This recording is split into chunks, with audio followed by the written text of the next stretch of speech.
안녕하세요, 자유인입니다. 조니 소말리 일행이 현재 한국에서 거의 마지막 단계에 다다르고 있습니다. 조니 소말리 일행은 한국에서 탈출 계획을 찾는 듯한 대화를 했습니다. 한번 보시죠.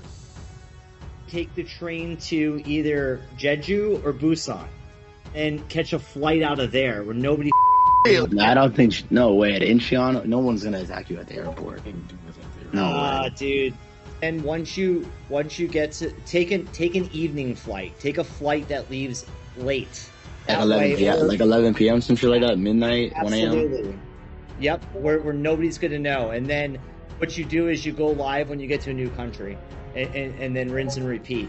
There's no clout more to get in Korea. 한국에서는 더 이상 영향력을 펼칠 수 없어 다른 국가에서 새로운 시작을 하자는 대화였으며 부산이 아닌 인천공항을 이용한 출국을 생각하고 있었습니다. 대화 중에서도 한국인들의 공격에 대한 걱정을 하면서 출국 공항을 결정하고 있었습니다. 결국 조니 소말리는 더 이상 한국에 머무를 수 없다는 걸 깨달았습니다. 소녀상을 비하하고 편의점에서 라면을 뿌리고 길거리 여성들에게 너의 그곳을 빨 수 있냐는 말도 안 되는 모욕을 하기까지 해놓고 한국에서 무사히 방송을 하고 출국할 수 있을 줄 알았을까요?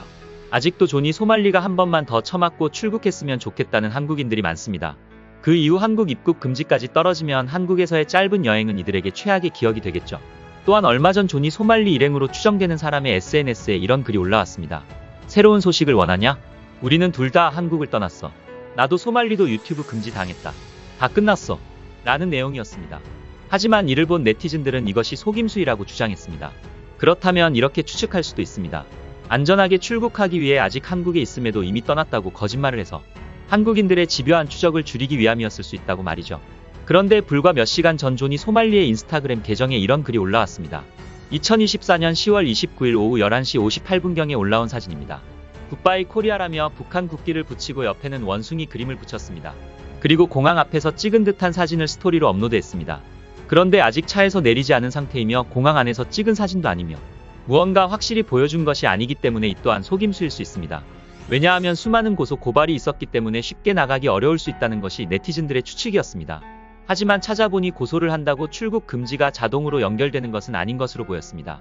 전문가가 아니다 보니 정보에 오류가 있을 수 있으니 만약 시청자분들 중 법적 지식이 해박하신 분들은 말씀해 주시면 좋겠습니다. 고소가 되어 있다고 한들 기관에서 출국 금지 결정이 따로 되어야 하는 것으로 보였습니다. 그렇다면 조니 소말리는 무리 없이 정말 출국했을 수도 있습니다.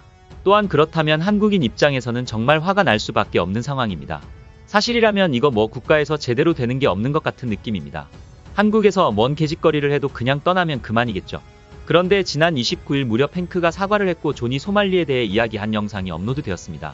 현재는 비공개 상태로 영상을 볼 수 없지만 제가 본 바에 따르면 행크는 자신이 표현의 자유를 굉장히 중요하게 생각하고 조니 소말리가 소녀상 앞에서 무슨 말을 하든 그건 표현의 자유라고 인정할 수 있지만 만지고 춤을 추는 행동들은 분명히 잘못되었다. 또한 일본에서 한 행동들이 멋있다고 생각했고 조니 소말리를 자신이 한국에 초대했다. 하지만 편의점에서 라면을 부어버리는 등의 행동은 분명히 잘못했다고 생각하고 조니 소말리에게 그런 행동하면 안 된다고 계속 이야기했다. 조니 소말리는 분명히 잘못했다. 또한 자신의 잘못도 인정한다. 이런 말을 했습니다. 이어서 조니 소말리를 숨겨주지 말라는 유튜버의 행동에 알겠다고 답했습니다. 이런 소식은 해외에도 알려지게 되었습니다. 그렇다면 해외 네티즌들은 행크의 사과를 보고 어떤 반응을 보였을까요? 한번 살펴보겠습니다. 뇌졸중이 아닌지 확인하기 위해 2번이나 봐야 했어. 그냥 트롤이야. 그들은 누구든 상관없이 모욕하는 걸 좋아해. 표현의 자유로 그에게 불화를 차도 될까요? 그에게 불화이 있다고 생각하다니 대단하군. 일본에서 그놈이 한 짓이 멋지다고 생각했어요? 지금 농담하는 거야? 무례한 게 멋진 거야? 표면적으로 보면 왜 그가 바보같이 보인다고 말하는지 알 수 있어요. 하지만 그를 조금 알아보니 그 녀석은 심리치료가 필요해요. 그는 자신이 믿을 수 있어야 할 사람들. 부모님, 친구들에게 모든 면에서 학대를 받았어요. 그가 끔찍한 말과 행동을 했기 때문에 그를 변명하려는 건 아니지만 전문가에게 치료받아야 해요. 네, 그의 양육에 대해 읽어보니 그는 부모에게 심하게 학대받고 방치당하고 버림받은 것 같습니다. 그의 행동을 전혀 변명할 수는 없지만 그의 삶은 비극이라 라는 식으로 그를 불쌍히 여기는 부분이 있습니다. 어떤 사람들은 좋지 않은 형편에서 태어나 그것을 극복하고 어떤 사람들은 굴복해서 희생자가 됩니다. 그가 후자라는 것이 안타까운 일입니다. 그를 북한으로 보내세요. 그의 표현의 자유를 봅시다. 라는 반응들이 있었습니다. 행크의 표현의 자유를 인정하지 못하는 네티즌들도 있었고 행크가 제대로 자라지 못한 어른이라 가여워하는 네티즌들도 있었습니다. 사실 중요한 건 조니 소말리겠죠. 그런데 만약 본국으로 돌아간다고 하더라도 위협이 없을까요? 인스타 보니까 LA 오면 반 접어버린다는 사람도 있던데요. 지금 존이 소말리는 정말 어디 있을까요? 이번 영상은 여기까지입니다. 영상을 잘 봐주셨나요? 그렇다면 구독과 좋아요라는 작은 팁을 주시면 감사하겠습니다. 저에게 아주 큰 힘이 됩니다. 알림 설정을 해두시면 제 영상을 보다 빠르게 만나보실 수 있습니다. 감사합니다.